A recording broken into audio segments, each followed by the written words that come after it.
Hello and welcome to the Sensibly Speaking podcast. This is Chris Shelton, the critical thinker at large, coming at you for episode number 61. And very excited this week because we have an in-studio guest coming. He'll be here shortly.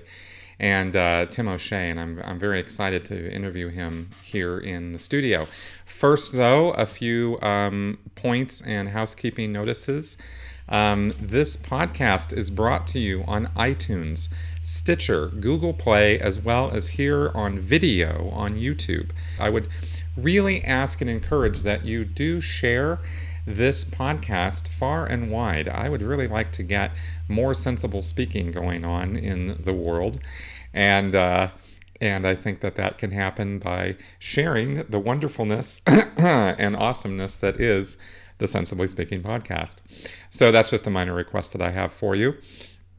Also, another thing that occurred to me that I thought I would just throw out there as a little note about this current election cycle. Now, don't worry, I'm not going to start plugging for Hillary or bagging on Donald Trump or pushing my politics or anything. What I wanted to say was I've noticed as the election cycle moves along, on my own Facebook page, which I think is fairly tame compared to maybe some others out there, but I noticed that even amongst friends that I have on Facebook who are, who don't share my politics particularly, that things get pretty nasty, pretty personal with some of the remarks that are made, as especially as the election has moved forward and things have got it even more heated, and there's a lot of passion out there and a lot of emotion out there on this election, and that's fine. It's good that people are motivated, interested, excited for their candidates, and are want things to be the way that they want things to be better as they see it, right? And I think we can all agree that we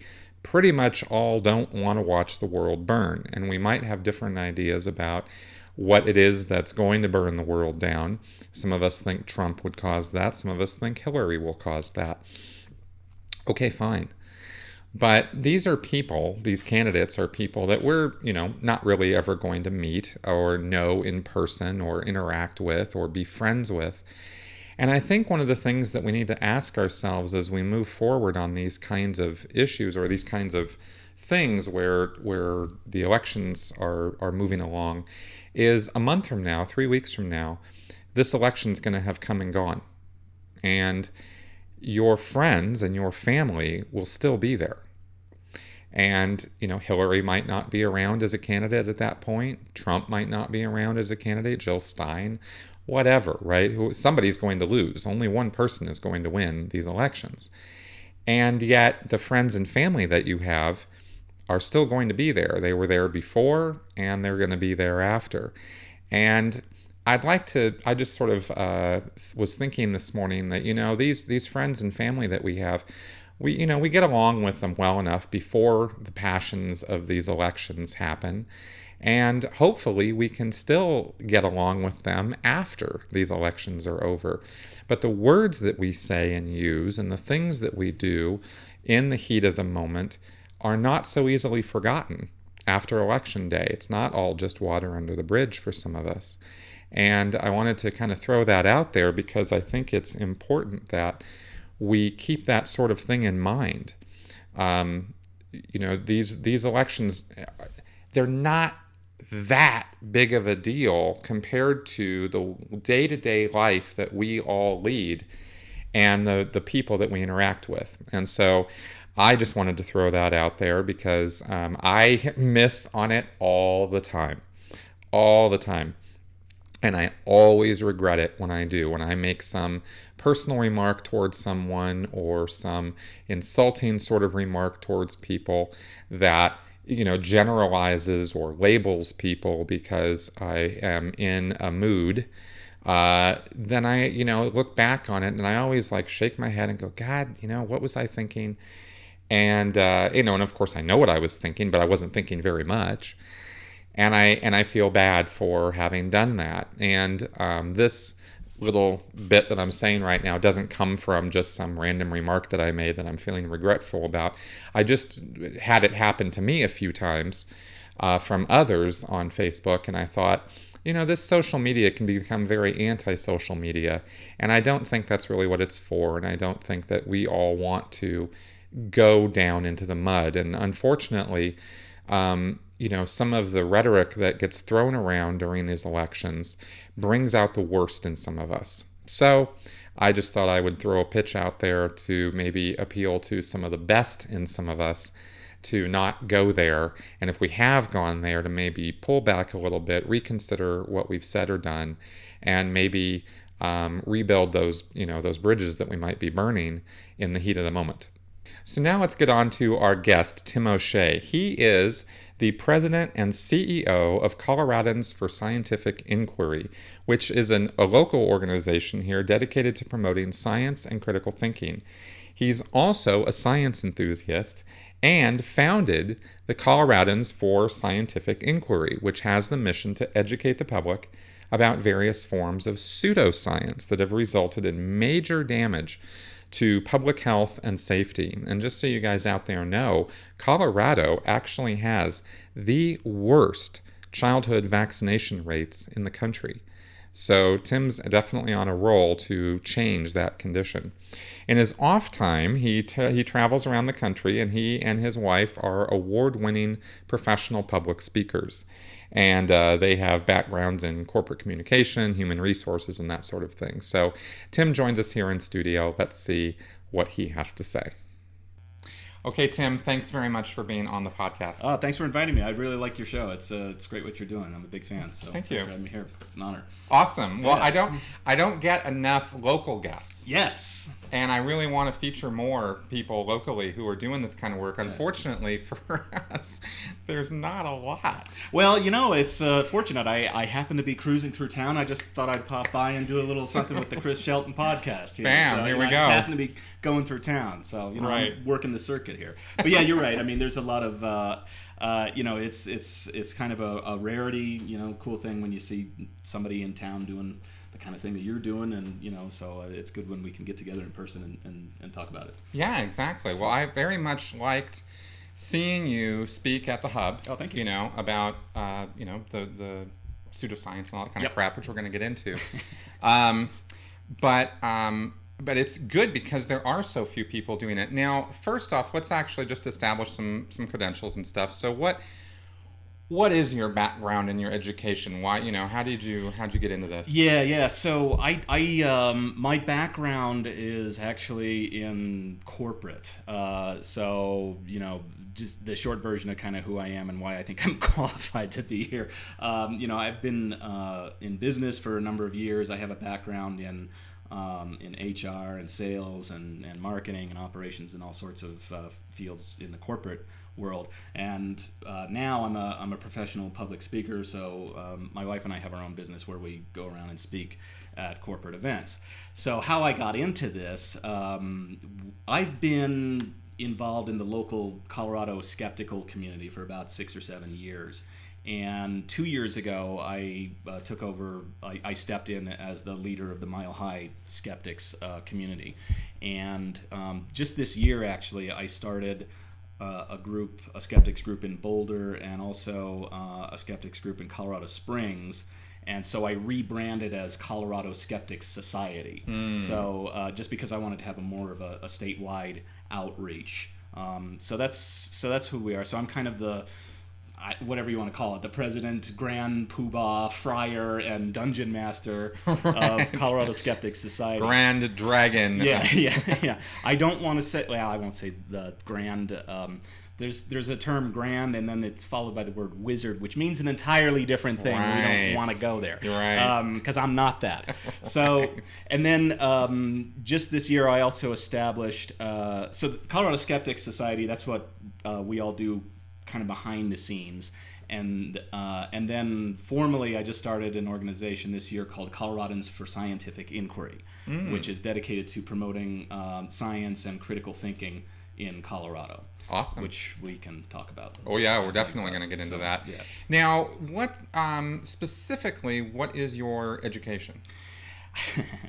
What did you say? You said you spent 3 weeks in college? I think I spent 4. So Okay. I got one on you. Okay, there. good. No, Good. actually, I actually started out as a music major in college, and then like a lot of people do, they change their majors, several times, and so I think one semester I was an English literature major, and then I was a history major, and then I was undecided, and then it took me about 4 years to complete 2 years of college.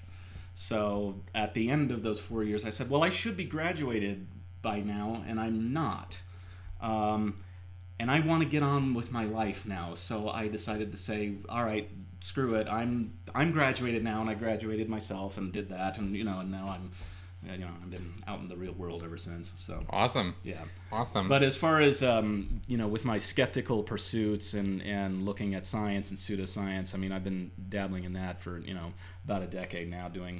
I've done so much research on these areas and these topics that I probably could have a degree or a couple of degrees, or who's to say? I'm now making false claims that I speak up against. Well, no, the point actually of this, and the reason I asked that specifically is because I've positioned myself as a critical thinker. Yeah. And of course, that's only as good as people agree with me, because of course, the second that you say something that somebody doesn't agree with you on, you're not a very good critical thinker. Right. Yeah. I love that. Yeah. But the other thing that I've made a point of on that is that I don't have any letters after my name, and I don't think it's required in order to do this kind of critical thinking or skeptical inquiry that you have to have a degree or be involved in academia at all. Yeah, I agree with that, actually.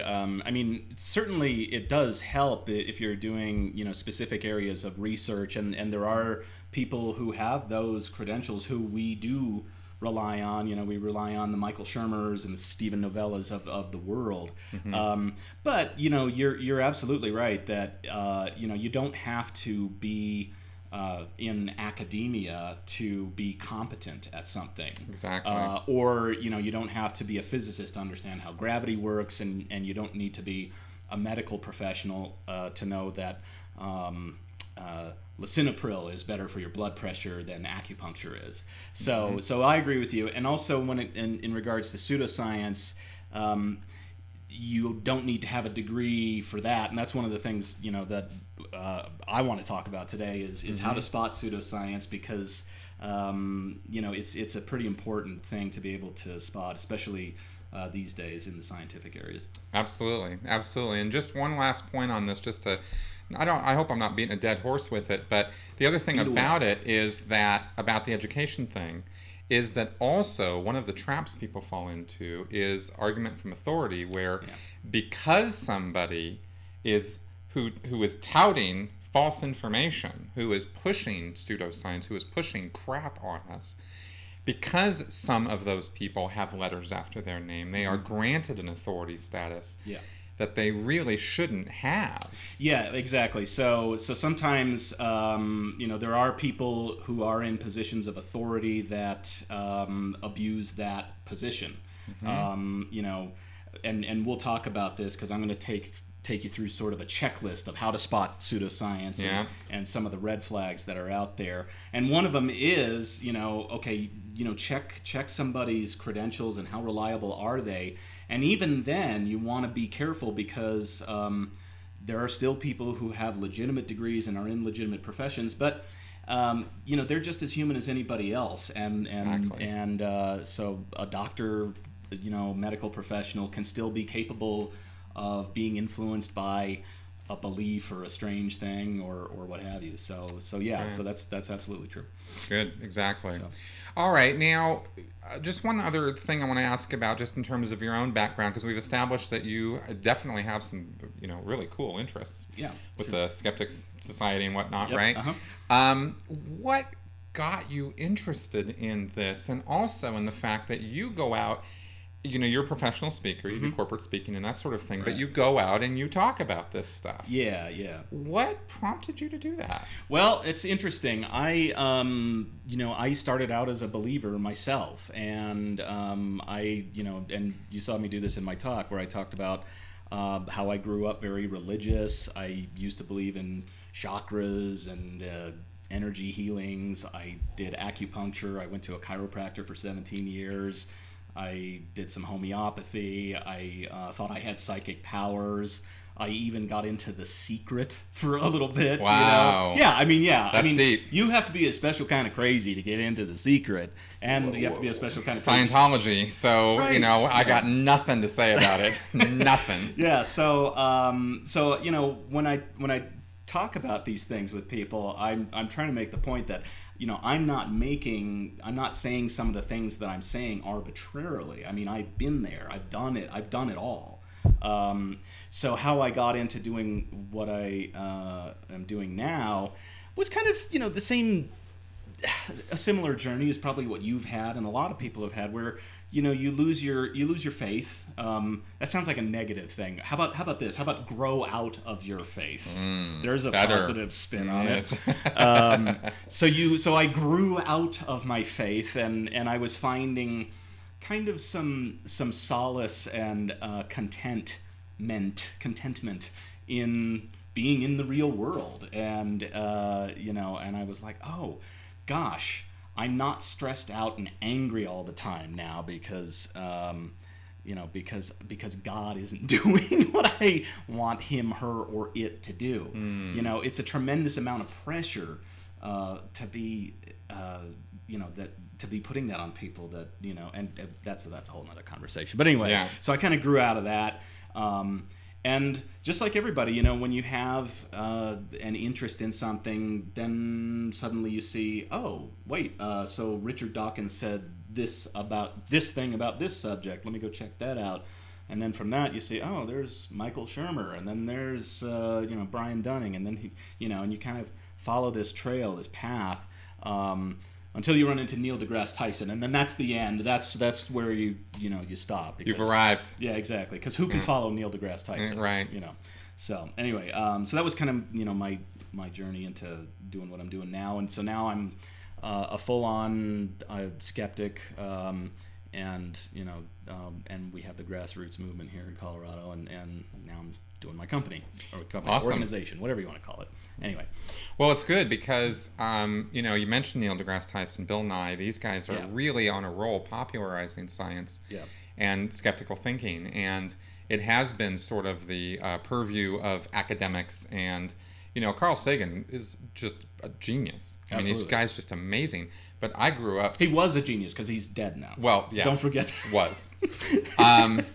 Sorry. But I grew up, all I knew about Carl Sagan was Cosmos. Exactly. You know, on PBS. Yeah. And that's like, you know, sort of this elite, sort of effete group of people that I don't really know have a lot to do with them. Yeah. But now with these guys popularizing this subject and people like you going around and talking about it, it's really generating a lot, like I said, grassroots. It's generating a lot more public interest and enlightenment, Right. Yeah. you know, because we are fighting a culture here, which I've commented on my podcast quite a few times, of the, you know, of an anti-intellectualism.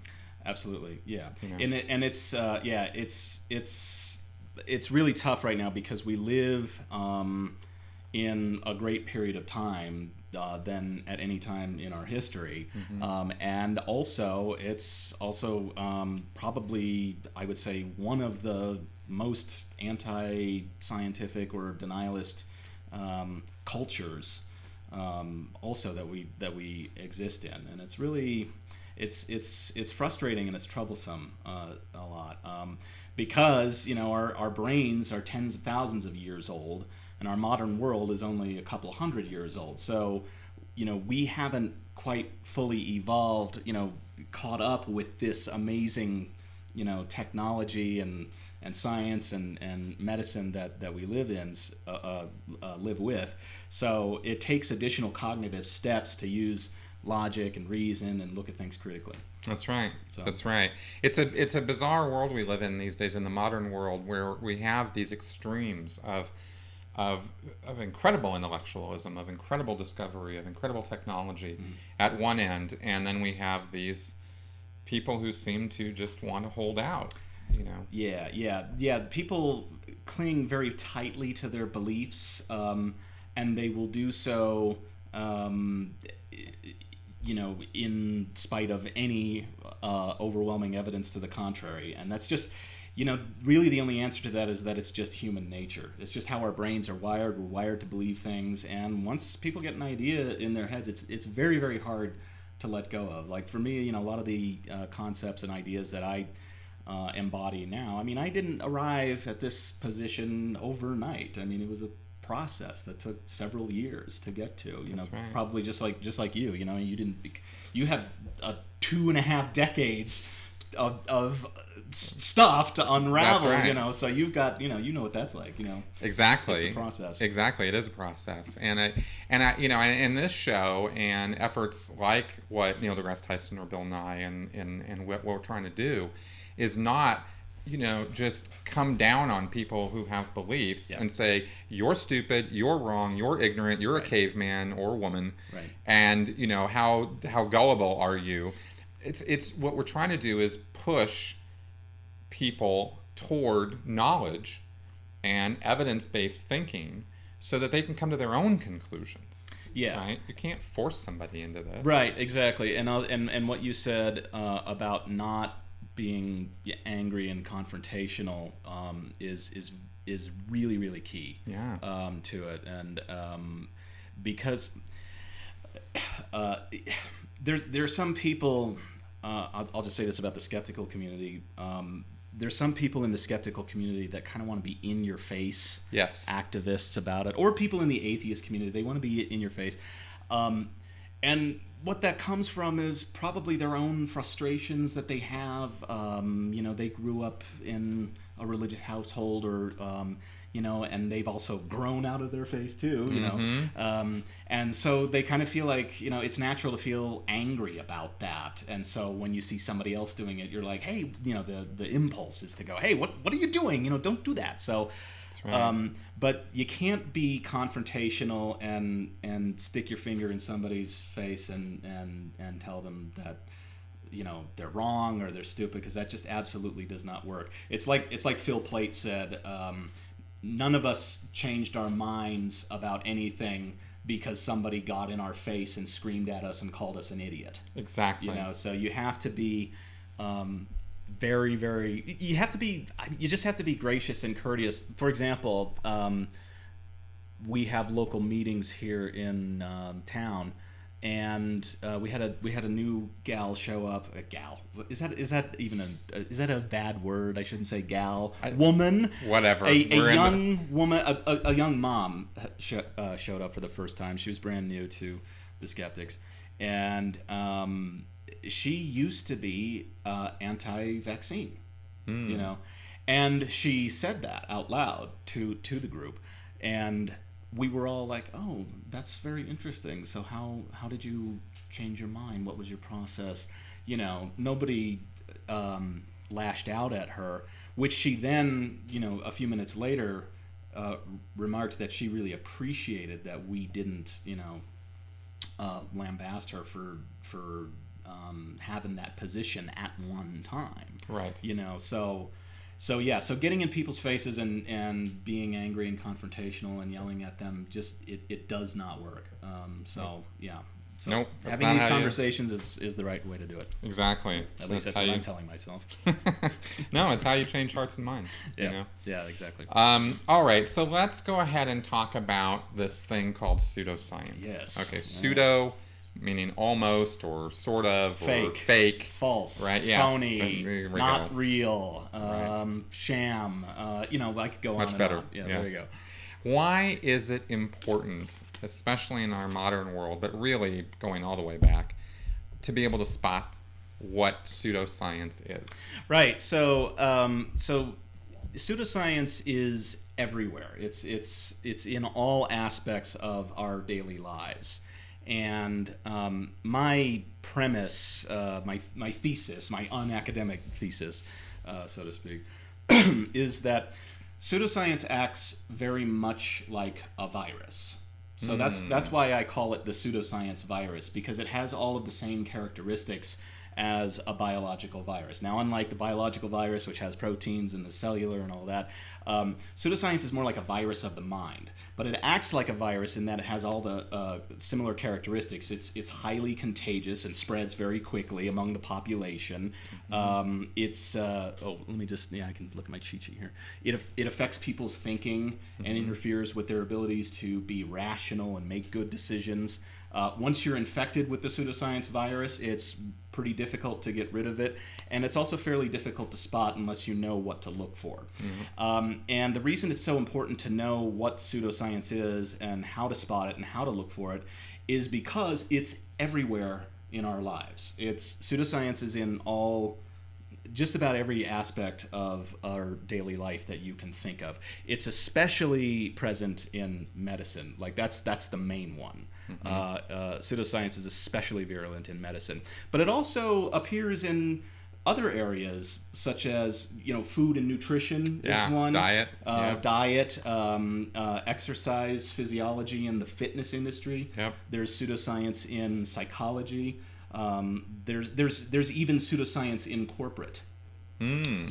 Where companies and HR organizations are bringing in training programs and management techniques that are either have not been proven or are pretty questionable.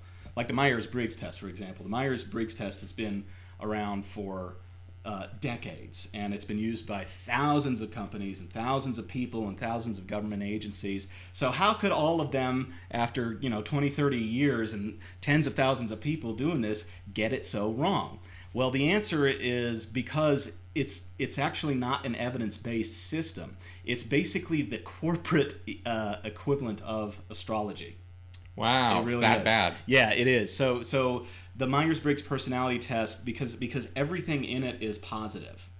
There's no negatives or methods of how to improve on something. It's like, oh, you're an NFJQ or whatever you are. That means that you like people. You're very sociable. You're outgoing. You're friendly.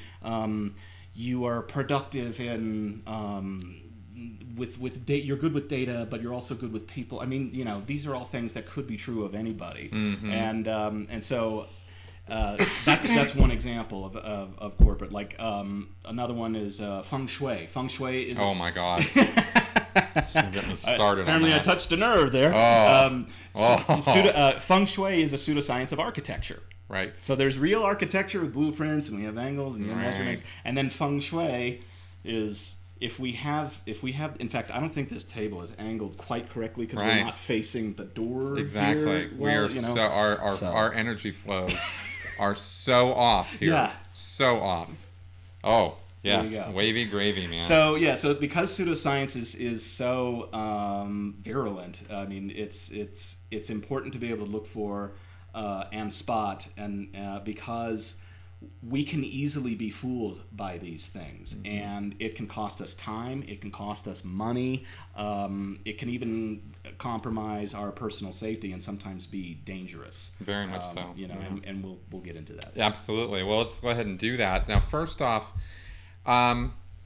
what are some methods of being able to spot it? Here's what happens is people out there, one of the biggest logical fallacies people commit, especially when it comes to pseudoscience, is argument from authority, right? They fall back on somebody that they think knows what they're talking about and accept information or methods from them or whatever that are just totally flawed or just destructive even. Yeah. Right? Yeah.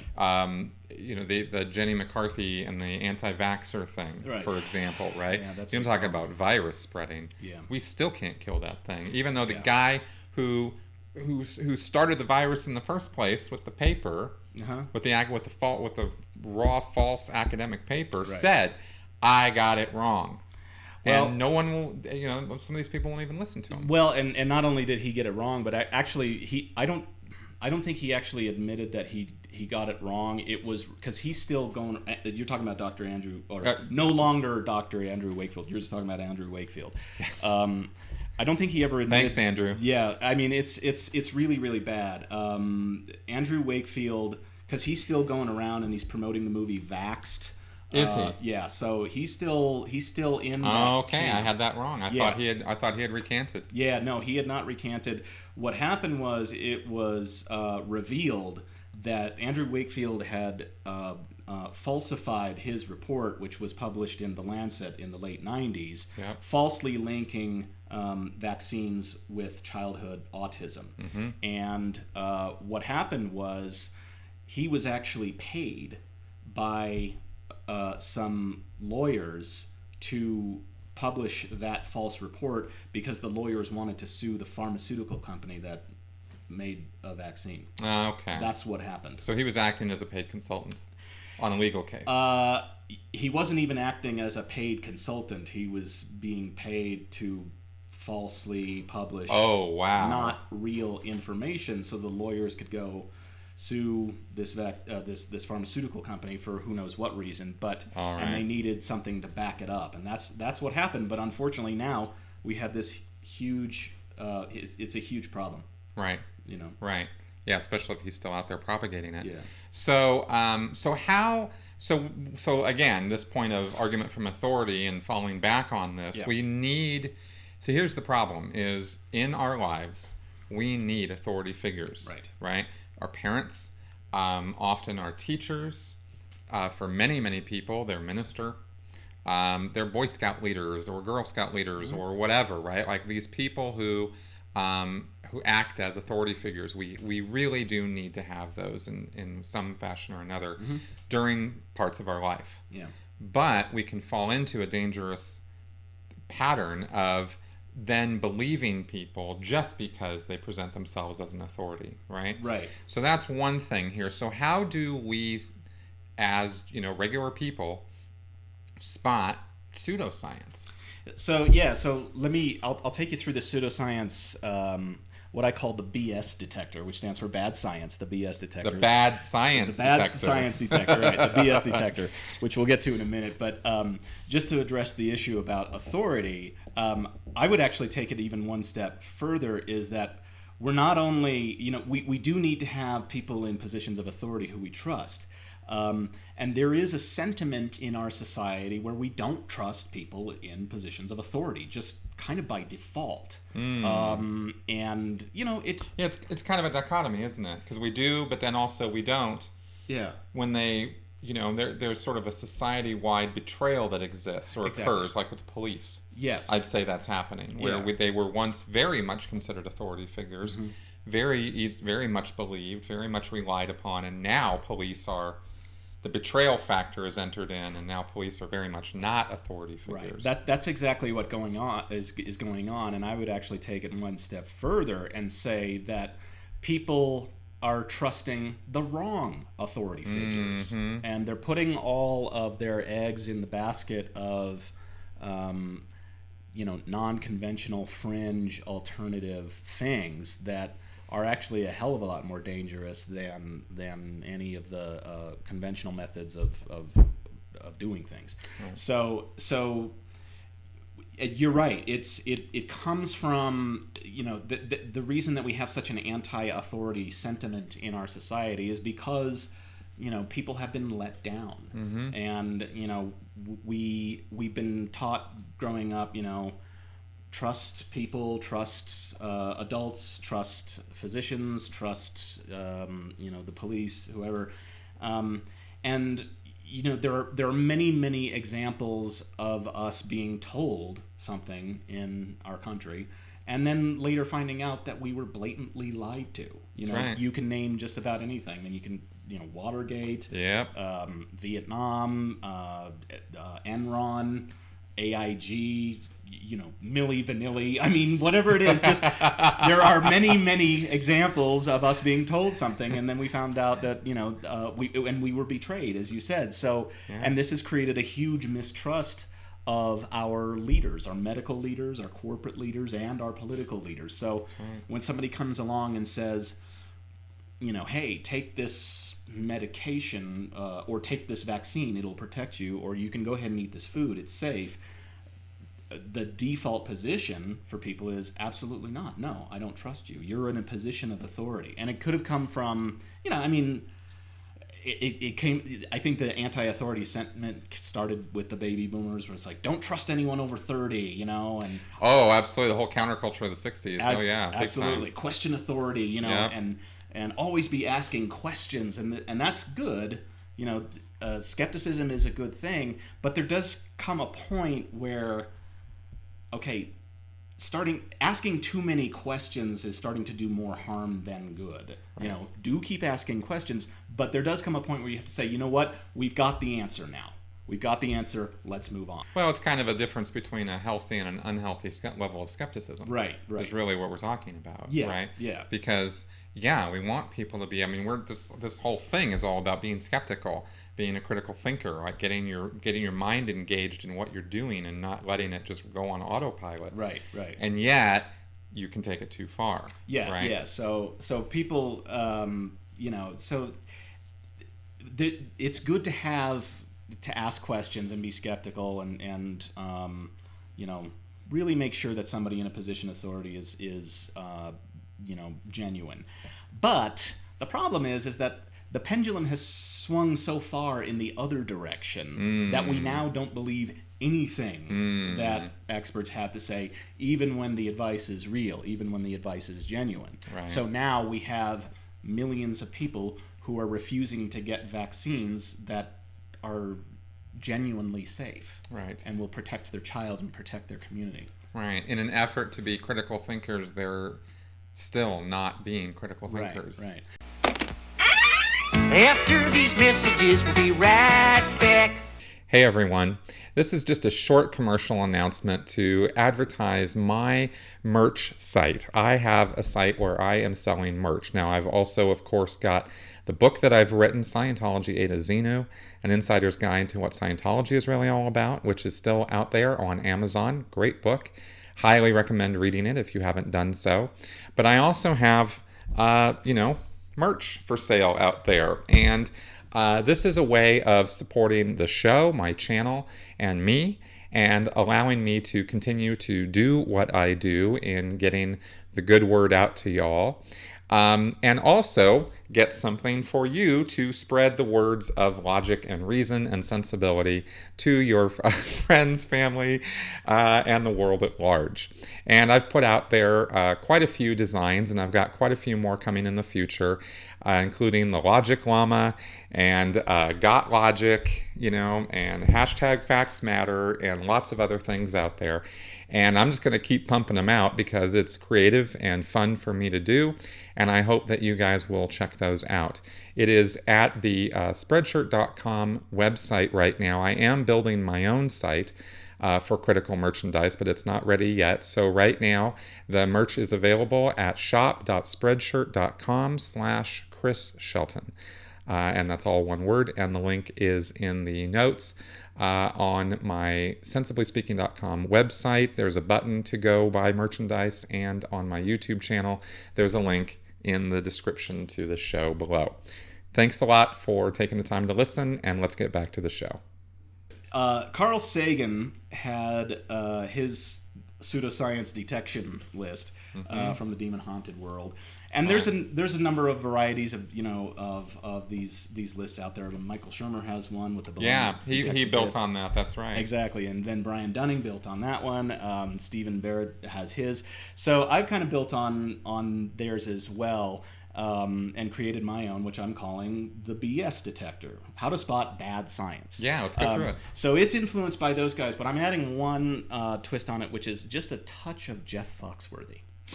Okay. Okay. Good. So if you spot any of these things, it's probably BS. Okay. So that's what it is. So again, the reason that learning how to spot pseudoscience is important is because on a smaller scale, you can get ripped off. You can lose money. You can lose time. It can cost you. It can in some ways be dangerous to your health. And then on a larger scale, it's really, really dangerous when we have a bunch of people who are in denial about vaccines. Right. It's one thing if it's a small fringe section of society that's doing it, but when you have an entire society or an entire section of society refusing to get immunized or to get vaccinated, that's really bad. So that's why it's so important for pseudoscience, for us to learn how to spot pseudoscience, and it's because it can seep into our lives without us knowing it. And if we don't know what to look for, we have no idea it's seeped into our lives, and it can do a lot of damage. So we all have to be vigilant in learning how to spot it. If you spend 20 minutes on Facebook, you'll come across something. There's always no doubt. Yeah. So every day, right? And I never, I've alienated people many times on Facebook because they'll post something, and I will post some kind of, this is what I do. I like to go, okay, what is the claim here? Let's go research it and find out what it is. Mm-hmm. And the advice is don't just go on the internet and look at things. Mm-hmm. And generally that's true. You do have to have the right resources, though, and there are people out there that actually have the real information and the scientific information, and that's where you go to look things up. Like, for example, there was a post last night from a friend of mine who talked about I think it's called the kite mosquito patch, and what it is it's a patch about, I don't know, this big or so, and if you tape it to your shirt, the claim is it makes you invisible to mosquitoes by putting something on your shirt. Mm-hmm. And they have lab tests. So so we're getting into how to spot pseudoscience here with this. So they have the claim, and then they have pictures of laboratories and microscopes, and then they have an example of somebody sticking their arm in a what are they called? What do you keep it? Container? Container. Thank you. Yeah, that's right. The guy who talks for a living, I can't talk. With mosquitoes, like before the patch and then after the patch, and without the patch, there's all kinds of mosquitoes. I feel sorry for the person that stuck their arm in there. I'll say it'll pay me a lot for that. Yeah, so I thought, well, this is an interesting claim. Let's check this out because I want to go. Okay, I don't want to just automatically assume that it's false or that it's BS, bad science. So let's check it out. Now, the good news is about the internet is there are dorks out there for everything. So there was actually a mosquitoes dork out there that had been studying mosquitoes for 10 years. And he actually wrote a blog post about this exact product. And he dissected it and did a meta-analysis of it and outlined it perfectly. So the short version of it is that it's being developed, it's being researched. It does have some funding by the Bill Gates Foundation and the National Institutes of Health, but it hasn't been rolled out yet, and it hasn't been approved. So while the idea is neat, it's not a real thing yet, Mm-hmm. and they're being a little premature in marketing it to the public and saying this will make you invisible to mosquitoes. Well, that hasn't been proven yet, so they're being premature. It would be really cool if it works, but right now, still the best methods for mosquito repellents are the topical products and citronella candles. So anyway, so that's the kind of sort of an introduction of like what I do when I see claims. I go investigate them unless I already know about them. So the good news about pseudoscience is that even though it's difficult to spot, once you are trained for what to look for, it does have certain tells. Mm-hmm. And once you know, like, because this is why I say that pseudoscience is very much like a virus. It has a lot of the same symptoms, and it will keep repeating itself, and it will keep coming up as the same thing. And if you know what words to look for, what phrases to look for, those are indicators. So I came up with the BS detector, which basically I've whittled it down to keywords. So these are keywords that you can look for that will help you spot bad science. So the first one is, of course, if they just flat out front lead with saying it's science. Really? Yeah. So when people are leading with that right there is an immediate red flag, because we live in an age of science. So there's a lot of, I don't want to say pressure, but we live in an age of science where people feel like they need to prove their claims, and they need to have evidence to back up what they're talking about. Mm-hmm. So, which is the culture we need to be pushing more. Putting more into that, because that's a good position to come from. Right. But this is the marketing response. Yeah. So the marketing response. So often you will see headlines, and I think it's called clickbait. It's clickbait. So you'll see a headline that says something like, the science behind whatever, or science shows us that such and such, or backed by science. If it says any of those things, it's never science if they're leading it with it. Would this also include? We haven't gotten to the rest of the words yet, so I'm kind of just going to throw this out right now. Would this include clinically proven? Yes, clinically proven is one. Because I just saw a commercial today. Yeah. And that's what it led with. Yeah. And it right from the get-go. Yeah. It's clinically proven. And you go, the word proven isn't a word science uses. Right. And that's the point, is that the reason when you see up front it's science or it's backed by science, the reason that's a red flag is because you never hear scientists talk, and the scientists will never say that, okay? That's right. You'll never hear an immunologist go, well, science shows us that. Yes. They don't say that. If right. An actor in a lab coat will say that. Exactly right. And a scientist won't. A scientist will not. The scientists just talk about the thing. They never say it's science or science shows us that. So that's the key. And also, clinically proven is another one. There's another. That's a different phrase for it's science. Scientifically proven. That's one of those where you have to be. You do have to look at. Okay, well, there's one where you go. Okay, well, what's the source of it? If it's a pharmaceutical company, then probably okay. And that's where their marketing department came up with that word so that it would catch their ear. Mm-hmm. But if you're looking at, dream catcher, feng shui, house cleaning, right, clinically proven to reduce stress in your life, right. that's. If you're reading Holistic Weekly, it says it's science. Yeah, it says it's science. It might be a suspect statement. It's never science, ever. Yeah. So the next thing on the list is claims that it cures everything. That's a big one. If it cures everything, okay. And I actually wrote down a lot of the things that you will see a product or a service if it, the claims that it makes, like arthritis, epilepsy, high blood pressure, autism, hypertension, headaches, migraines, menopause, cancer, irritable bowel syndrome, testicle fatigue. I mean, if it claims to cure all of these things, that's another indicator that it's bogus.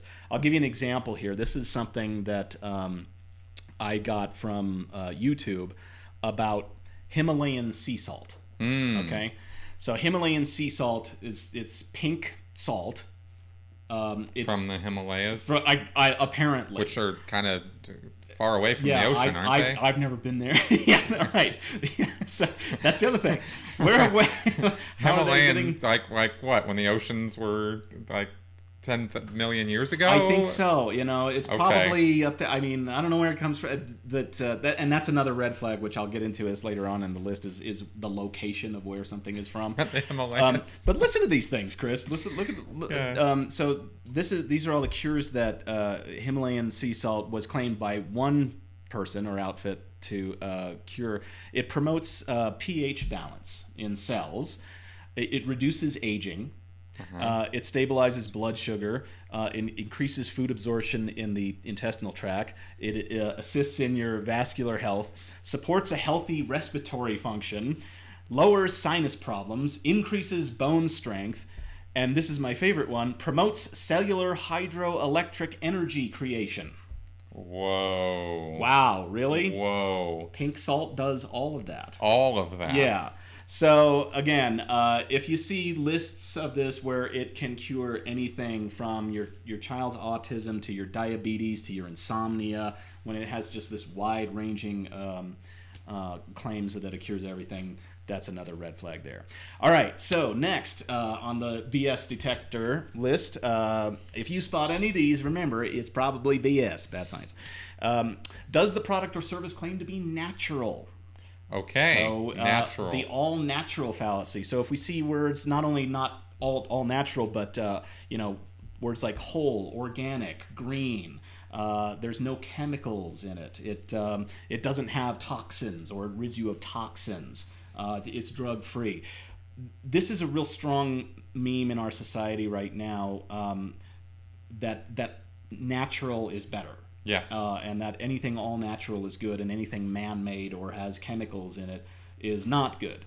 Right. What's disappointing... Even though everything is a chemical. Everything is a chemical. Everything. So the foam here on this, this is a chemical. This is a chemical right here. You're made up of chemicals. My eyes have chemicals in Your them. smartphone here is made up of chemicals. I liken it to that old episode of Star Trek in the original series where two of the crew members were reduced to hexagons of just white hexagons, and one of them crushes and turns to powder, and that person is dead. And Dr. McCoy says, yeah, without water, we're just a couple of pounds of chemicals. That's right. So it's true. So natural does not always mean better. And people think that, though, in our society. I had a physical therapist that was treating my shoulder, and he was using a homeopathic remedy. Homeopathy, there's nothing in it. So when you're using an ointment or a product... well, there's a lot of water in it. There's a lot of water in it, except for the tablets. The tablets don't even have the magical water that homeopathy is supposed to be based on. The main ingredients in the tablets are sucrose and lactose. Mm-hmm. So those are just sugar pills. Literally. So sugar anyway, pills. this physical therapist, again, this is a licensed medical professional, somebody I trust. Yep. But sometimes people just don't know about these things. So he started using this homeopathic thing to help prevent bruising on it. And I went, wait a minute, what the hell are you doing? And so I brought in some literature for him that I had written, which is on the Science Colorado website, and on homeopathy and what it is. And I explained to him exactly what it is, and he stopped using the product. So Great. Sometimes people are willing to listen, but his assumption was that because it was natural, it was better. Mm-hmm. And I explained to him that that's not the case. If you're really craving all natural ingredients in your food, I've got some all natural arsenic that makes a great food substitute, or a salt substitute, I should say, right? And you just put some all natural arsenic in there. Yep. Believe me, it will solve all of your problems. All natural mercury. Yeah, that's right. All natural poison ivy. Yeah. Yeah. Actually, very natural. Can't get more natural than poison ivy. Speaking of which, this product, this evil corporate product here, high fructose corn syrup is the ingredient, which is sugar. And people are like, no, high fructose corn syrup is bad. You must have actual natural sugar, cane sugar, and they make versions of Coke that are natural sugar. High fructose corn syrup and sugar are the same thing. Right. They really are. They are actually, there's only one molecule difference. High fructose corn syrup is grown from corn, which is better for the environment, and so if you are in favor of the environment, you should be in favor of things like high fructose corn syrup. Because let's not confuse people with facts. Oh, okay, all right. Especially when they go beyond their immediate scope. That's true. Right? We don't want to confuse people with facts here on the Quickly Thinking podcast. No. Not at all. We are way too sensible for that. Yeah. Here. So next on the list, Chris, is you actually said this word earlier. Holistic. Yes. Holistic. Ugh. So that's a big keyword right there. And then the sub keywords are complementary, integrated, healing. Is the word wellness used? Balance. Are we talking about restoring things? So whenever you see holistic, that's usually an indicator that some kind of pseudoscience has found its way into it. For example, I was actually, I saw this commercial on CNN just a couple of days ago for, I won't say what the name of the outfit is, let's just say it's a cancer treatment center in America. We'll just put it that way. So, and this goes to your appeal to authority issue, which is So on the commercial, there are there's somebody in a white coat, talking about cancer treatment center, and then there's another person in a white coat, cancer treatment, and I went back and looked at it, and so the first thing I noticed was that they were all women, which is not a bad thing, but I just noticed they were all women wearing white coats talking about this cancer treatment center, which I thought was very odd. Another red flag just in itself is if there's a commercial on TV for it, unless it's coming from a pharmaceutical company, that's you want to be careful of that. So I noticed. I guess there aren't really commercials for insulin for right, diabetics. Right, exactly. There are no commercials. There's just insulin. You right. just go get it. Yeah, you just get it from the doctor. You don't get commercials for polio vaccines. Right. You just go get one. And insulin, by the way, is a GMO product. Okay. Just to let you know. Good. So anybody that's has an anti-GMO sentiment, explain to them that if they have a family member or somebody that they know with diabetes, the insulin that they use to protect themselves is a GMO product. Interesting. Yeah. So anyway, on this commercial, I just saw all these women in white coats, and so I was looking at their degrees, their letters after their name, and I kept seeing RN, RN, RN. In some cases, I would see RN, BSN. And maybe two were RN, BSN, OCN. They're all nurses. Right. They're all nurses. And not that there's anything wrong with nurses, but nurses are not doctors. And so I went to the website and looked at how they treat cancer, and they have a section, how we treat it. That's where you want to go right away is, okay, how is this done? You click on it, and the first word that came up was one of the words I just rattled off here was integrated. And they talked about what is integrated care. And they're like, learn about our integrative care model. And I clicked on it. I was like, okay, here it is. I know what's coming down the path here. And then it has a section where it talks about conventional treatments. And they have an integrated approach where they have a full support system. Support's another word. They have conventional treatments where they listed, chemo and radiation and surgery, all the good stuff. And then right underneath it, they had supportive therapies. And sure enough, there it was. Acupuncture, chiropractic, naturopathic, nutrition therapy, and spiritual support. Now, that's not to say that this organization is, encouraging people not to get conventional treatment, because obviously they have it on their site. But they have all of these other things, listed on there, acupuncture, chiropractic, and all these other things. Now, some people might say, who are watching, will go, well, what's wrong with any of that? Well, the problem with those things is that none of them are evidence-based. Right. And so, and if I'm a cancer patient, I'm going to want my medical professionals to be spending their time on my treatment and doing the remedies that actually work. I don't want them to be spending all their time worrying about what spiritual position I'm in or trying to cure things with magic. You cannot fight disease by believing in magic. Right. You cannot treat disease by believing in magic. So holistic, that's a whole area of pseudoscience. Next one, energy. Does it talk about energy? Did you ever have to, did Scientology talk about energy at all? All over the place. I have to be honest with you. I don't know a whole lot about Scientology other than... It's a very complicated subject. Yes. But, obviously, you have a whole channel about it. Oh, yeah. No, it's quite something. Yeah. I've literally written a book about it. I love your book title. It's from A to Xenu. That's Scientology A to Xenu. That's right. That's the best book title. That's right.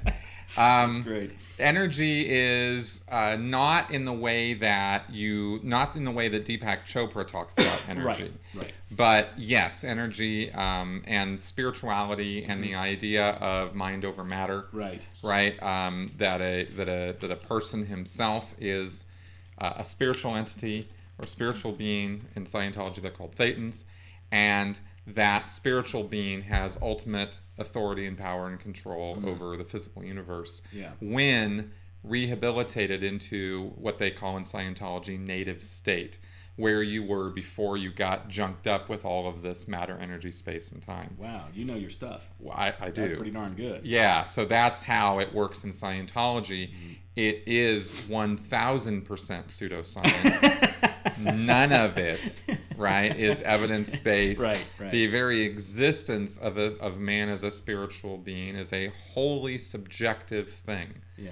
You cannot prove it, and by its very nature, by the way Hubbard defines it, you cannot prove it, because Hubbard says a spiritual being is something that lives and exists outside of the realm of the physical universe. Well, you know what's interesting is that the difference between a cult and a religion is about 100 years.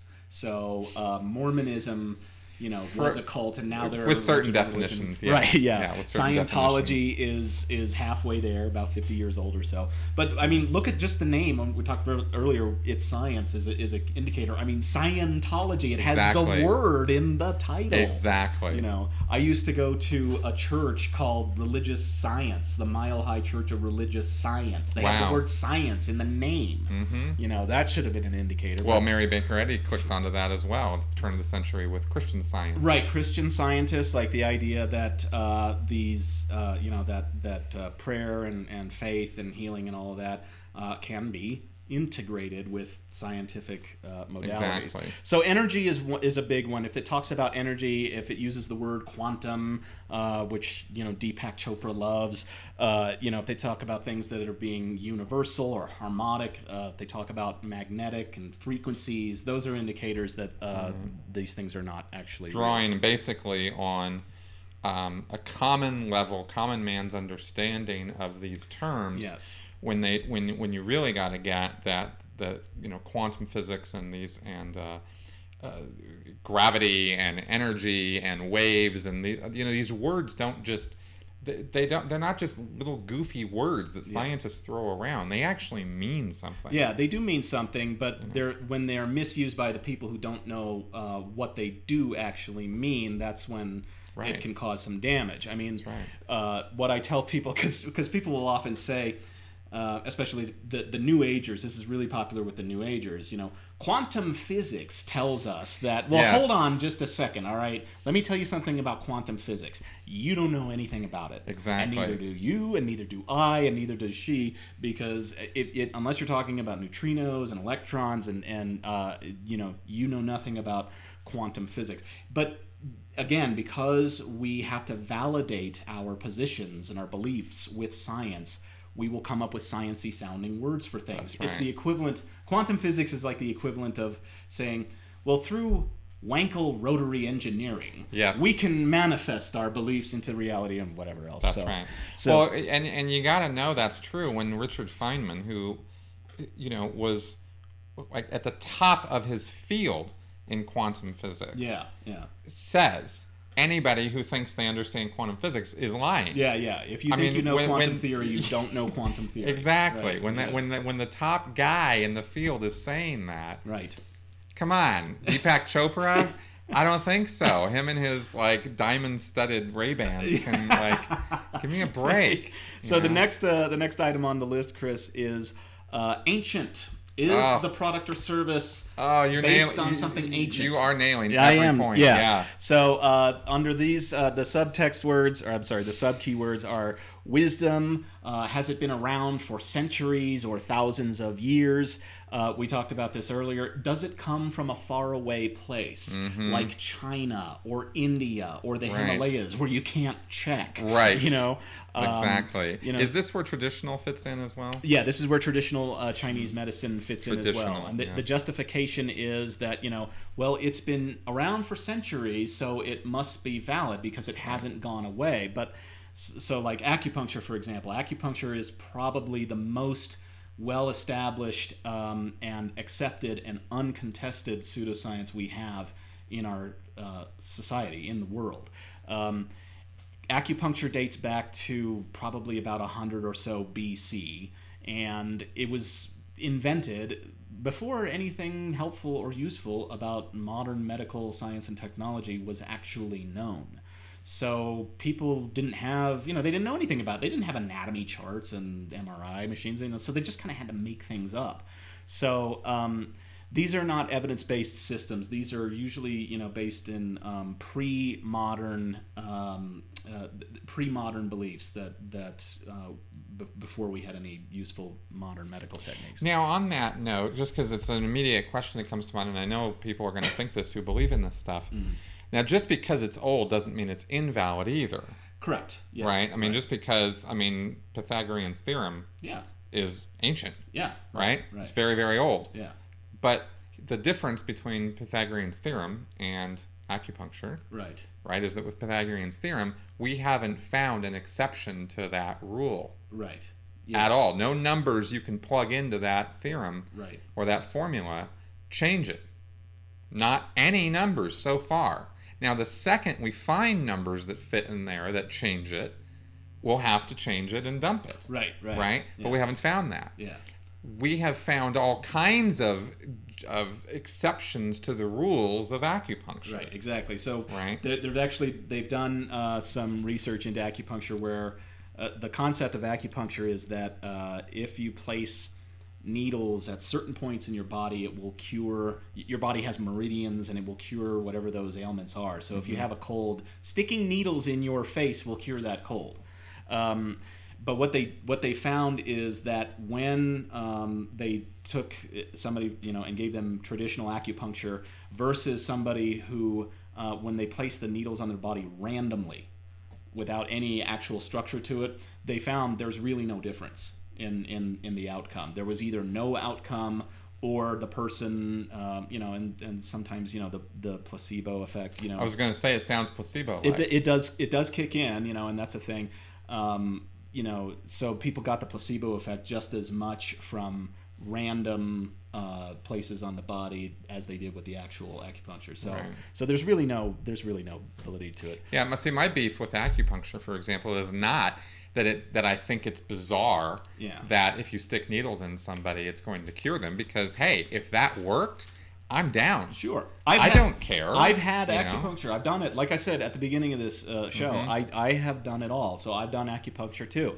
And I got really sick one time, and I went to an acupuncturist to get rid of the cold and did the cupping and everything and stuck all the needles in my face, and then the acupuncture leaves the room to laugh at you when you have those needles in there. So, all right, next on the list, Chris, on the BS detector. If you see any of these words, it's probably BS. All right, this is one that breaks my heart. Doctor. Unfortunately, this is a legitimate medical title that has been hijacked. Does the person claim to be a doctor? Okay. The short test on this, or qualifier, I should say, unless the person has the words MD after their name, they're not a doctor. Well, at least they're not a medical doctor. They're not a medical. Well, no, they're not a doctor. Period. Well, carry on with that before I dive into that. And you're argument. welcome, and give me your feedback on it. But the problem is when somebody claims to be a doctor, but they don't actually practice medicine that actually works, that can really be harmful. And again, we live in a society where we live in a world where we need to justify our positions. So somebody that might be using fringe techniques will call themselves a doctor to justify what they're doing, even if they are not actually doing proven medicine or they're actually a doctor. So acupuncturists, chiropractors, naturopaths, none of those people are doctors. They're not doctors. They're not. No matter how many times they say they are. They are doctors in the same way that Donald Trump is Gandhi. Okay? Right. So, all right. So we're talking then very specifically what you're referring to here then is somebody who is a graduate of medical school. Exactly. Yeah. Right? Actual medical doctor. Because the first thing I thought of course, is you have doctors of philosophy, doctors of literature, doctors of other things where they've got a doctorate degree. That is a doctorate. But that's a whole different thing from the other definition of doctor, meaning, invisible medical doctor, like they're the medical doctor. Right. Yeah. So if you see, and here's the other confusing one is naturopaths will often have the words ND rather than MD. They have the letter ND after their name. Well, and then they'll call themselves Dr. So-and-so. But they're not doctors. Okay. Again, they're using modalities that are not modern. So I didn't realize it had been this hijacked. oh yeah, it's really bad. Wow. So Wow. I went to doctor. I went to, and people do this. They go let's say you get a little pain in your knee for no reason and it won't go away, and you go to the medical doctor and they give you something for it, but it doesn't go away, and you're kind of disappointed, you're frustrated, and so you're talking to friends, and one day somebody says something to you, I went to Dr. Wickencraft, who put me on a juice cleanse and an anti-inflammatory diet and gave me a polished quartz stone to carry around with me to balance my energy fields, and I feel better. And you go, oh, okay, great, I'll go to Dr. Wickencraft too, and I'll try it, and all of a sudden you feel better. What people don't understand is that your illnesses wax and wane, and there's an ebb and flow. Like, last week when I had that horrible cold, which I had to cancel on poor Chris and not make it here, so I'm glad to be here today. But, throughout the week, it was up and down like that, and that's what our illnesses do. So, yeah, doctor is one that has been really hijacked. Now, some people watching might say, what about a DO, a doctor of osteopath? Doctors of osteopathy, is that a word? If they have DO, they're also medical doctors, because doctors of osteopaths have to go to medical school also. Okay. But they have, the reason they're called doctors of osteopathy or DOs is because there's just a small amount of fringe pseudoscience that has worked its way into their field and has kind of stuck to them. So if it's a DO, there's no cause for concern if it's a DO. Right. But generally, unless they have MD after their name, they're not a doctor. So generally speaking, in terms of whether how somebody would spot this or know this, is you literally just ask the person, did you go to medical school? Yeah, did you go to medical school? Did you graduate medical school? Or right. if they're a doctor, they'll say they might be a specialist in something. I'm a specialist in neurology or immunology or whatever. Right. The other side of the coin is, again, the term has been hijacked because we also have legitimate medical doctors that are doing fringe things. Dr. Oz, of course, being the biggest example. Yeah. He has done more damage to modern medicine than anybody in our recent history. Yes. And he's continuing to do it. I just read something recently that he's starting to have actually psychics on his show now, where people get. He's guy. I'm telling you. Yeah, it's really bad. And Dr. Oz is an actual legitimate medical. Yeah, he's a real doctor. He's a cardiac surgeon. So people go, oh, well, he's a real doctor, so his green tea herbal whatever it is must be valid because it's recommended by him. That's another red flag actually in itself. Is it recommended by Dr. Oz? If it is, run away. Argument from authority. I'm telling you guys. And this then is finally, Chris, on the list here, is a secret involved? Ugh. So does the word secret show up somewhere? Hidden, ancient Chinese exactly. secret. Is it mysterious? Yes. Is it beyond our understanding? Does it defy explanation? Does it require higher knowledge? So anything where it says like, the secret is finally out, or it's the secret that, they don't want you to know about, or it's the secret that's now finally being exposed, whatever. Anything where there's like mystery, it's beyond the our hidden understanding. cancer cure they didn't want you to know about. Yeah. Yes. And that's a major indicator that it's bogus.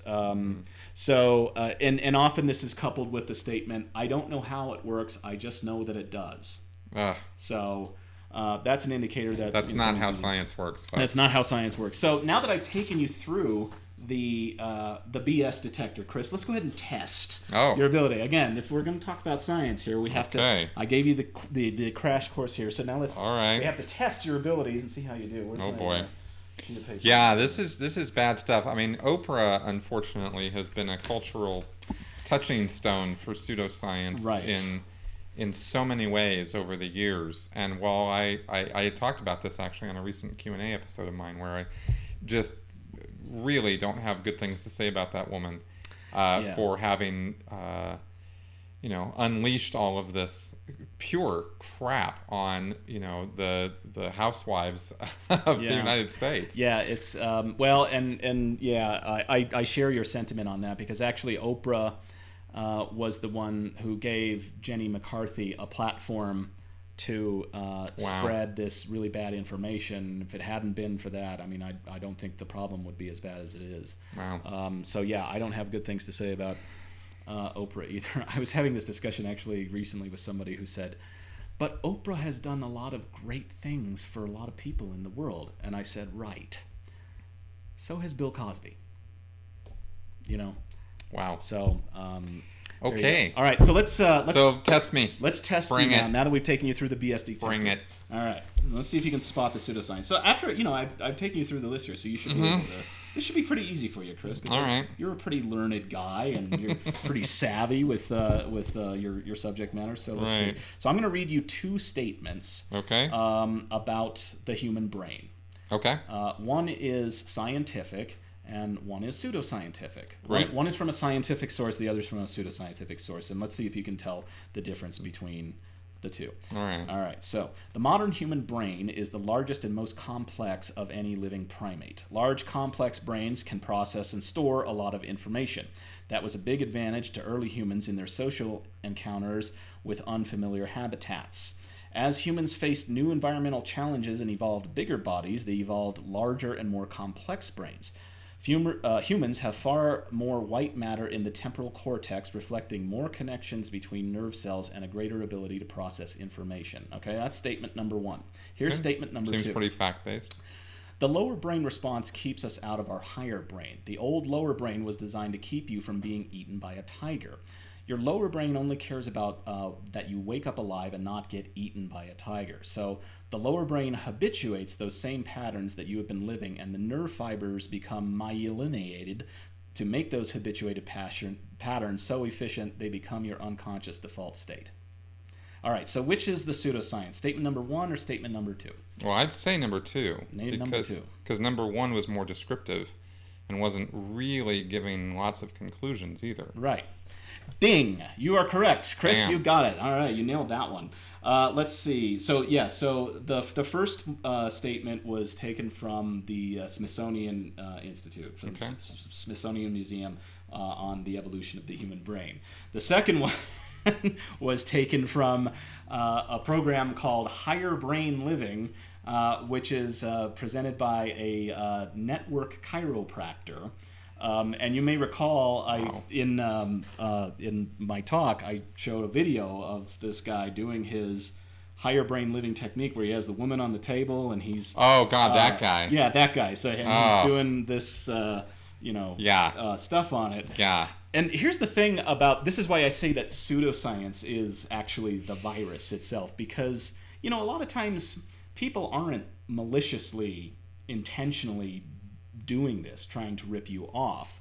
Like I showed that video, and then what I do is I put some music to it, as kind of an anecdote, and people laugh, and it's very funny. But in this guy's defense, I don't think he is intentionally trying to rip people off or mislead people. I think he really believes that he's doing something, or he really believes the things that he says. I mean, so I think most of the time people do have good intentions with a pseudoscientific belief. It's just that they're misguided, they're misinformed. Well, that's a very good point, because it's not intention that makes the thing pseudoscience. It's merely, is it fact and evidence based, or is it complete and utter horseshit? Yeah. And that comes down to not what are his intentions, what does he mean? There are a lot of scam artists out there who use a lot of pseudoscience to rip you off, but there are people who believe in what they are saying, and it's still horseshit. Yeah. Sorry, but it is. That's what it comes down to. L. Ron Hubbard believed in his own nonsense. Doesn't mean it's not nonsense. But didn't L. Ron Hubbard also say, if you want to get rich, start a religion? Didn't he say and he was like a little complex guy. It was a bit of both. Okay. But there's no question he did die believing in his nonsense. Exactly. Yeah. That's true. Well, and that's why I say that pseudoscience is the problem, and pseudoscience itself is the virus, not necessarily the person. I mean, you would have to be an extraordinary psychopath to deliberately and maliciously want to rip people off with these techniques. And they're out there. The police usually get them. Law enforcement usually gets them. There was a guy who was posing as a doctor who was committing sexual assault on people here in town, and they know Wow. about him. So, so they don't last long. But then there are people, like what is her name? The psychic Sally, is that her name? Just going around and doing these shows and telling people that that she's talking to their loved ones and doing Jonathan Edwards. Yeah, there's Jonathan Edwards as one. So those people, I'm not sure. Those might be the category of real extreme psychopaths that I'm talking about. Right. But I actually want to stress one point on this, because you see this, especially on the internet and stuff, is people will justify and believe these folks, these pseudoscience peddlers, because they grant them, because they go, well, he believes it, he seems so sincere, well, he must, he's not trying to rip me off. Right. That's not the delineation point. Yeah. Right? And it's not. And that's the people seeming sincere and genuine. I mean, our default is we want to trust people. We want to be okay with somebody that we're talking to, and we don't want to think that somebody will intentionally want to hurt us or will not have our best interests at heart.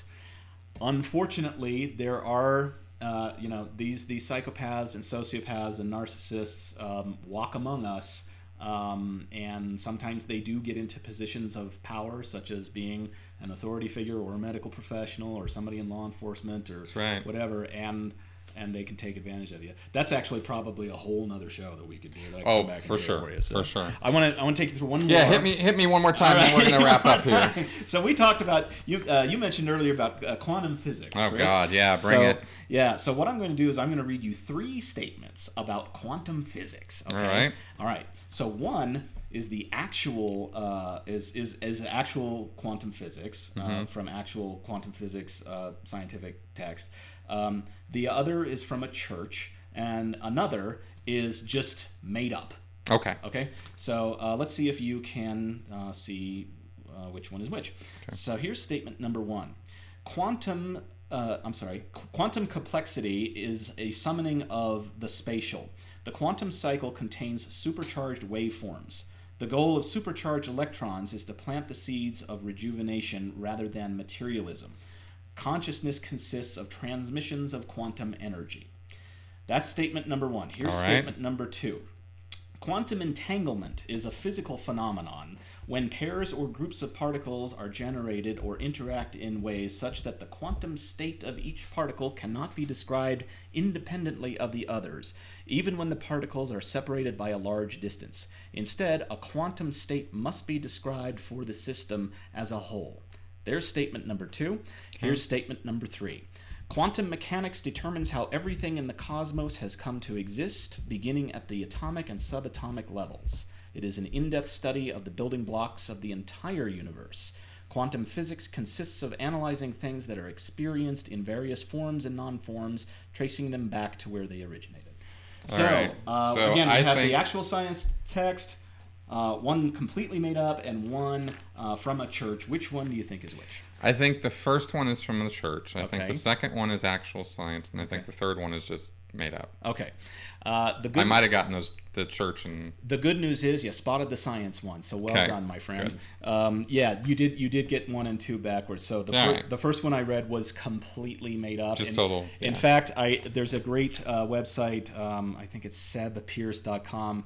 They have the New Age jargon generator. Yes. And I just put in a thing, and I just copied and pasted what they had on there. And then the second one is from actual a quantum physics text, which I copied. Wow. And then the third was from like a New Age spiritual. I wonder if I'm just gonna just hold out the last little bits of rightness in myself right now and say that I wonder if the church guys just generated it from the quantum generator, the Deepak Chopra phrase maker. Right. Yeah, so. All right.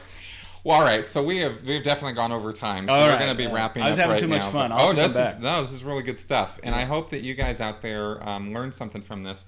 Thank you very much. Thanks for having me, Chris. For coming around. Yeah, I'd love to do it again anytime. I'm sure we will. All right. Cheers. Thanks very much for joining me this week on the Sensibly Speaking podcast. Again, I ask that you please go ahead and like and share this show. far and wide. I would really like to get a bigger audience on this, and you guys, through your word of mouth, are the ones who are going to make that happen. So thanks for coming around. I definitely am interested in any and all feedback you have to give me. Go ahead and leave it in the comments section or at the sensiblyspeaking.com website. I'll see you guys next week. Bye-bye.